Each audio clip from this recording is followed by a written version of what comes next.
Philippines now. Education is the key to success.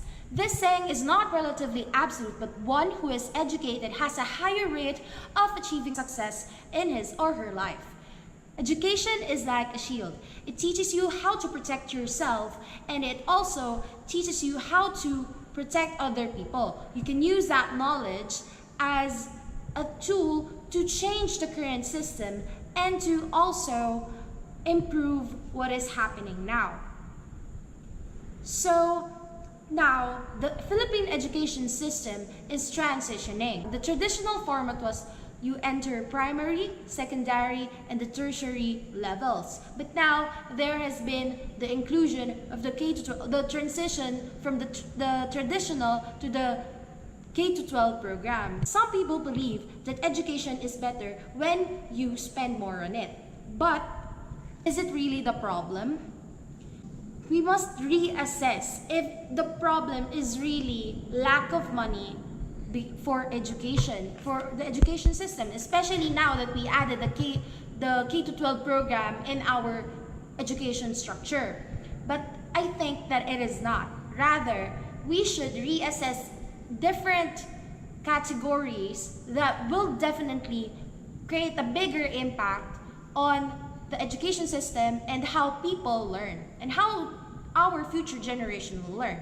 We should assess the quality of different categories, such as, first, teachers. And let us check first, if ever, our teachers are competitive enough to educate our future generation. For example, those teachers in public schools teaching the lower sections, not the ones who are in the upper sections, because we believe that in public schools, students who are in the top sections are very much inclined into studying, thus they learn more. Also, the teachers there focus on them. That is why they are the cream of the crop of the school. But those under the lower sections are neglected. So we should reassess the teachers that are teaching there, especially in that particular situation where you are under the lower tiers. We should abolish the fact that teachers teach students who are already good at studying, but they neglect those who are not really doing good in their studies. We should also assess the competitiveness of the teachers and not just offer them higher salary so that they will be encouraged to teach in public schools. The competitiveness meaning the knowledge and mastery of the subject, if ever they majored in that subject or in that particular tier of education. For example, primary, we should hire teachers that is very suitable for that kind of level so that they can interact well with this kind of students. Next, we should reassess the programs. The program should be very interactive. The learning process should not be very bookish, but rather the children or the students must also experience what they are learning. For example, in science, they must experience laboratories for that and use that knowledge and apply that, because that kind of learning sticks to the student and it just doesn't fade away because they just memorized it. So we should reassess the program that we're giving to the students, because sometimes they do not learn much inside school because they do not experience what they're reading, what they're hearing from the teachers. So the students must be interactive, and these programs must address different kinds of learning that each student is good at. For example, if one is good at interacting, if one is good at visual, if one is good at, and so on and so forth. We should reassess the competitiveness of the public and the private schools.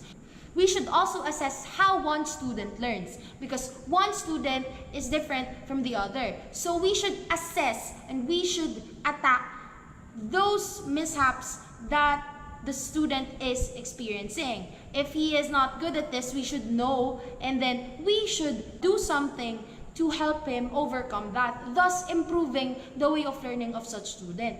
We should not force people to enroll their kids into a private institution just so they can get a good schooling. But rather, we should focus on achieving an education system that is for the people, that benefits the students, that benefits the people. So it is very important that the education that one achieves in a public school is equivalent as to those who are under private schooling. So in the Philippines now, we can see that our public schools are very jam-packed. The environment is congested.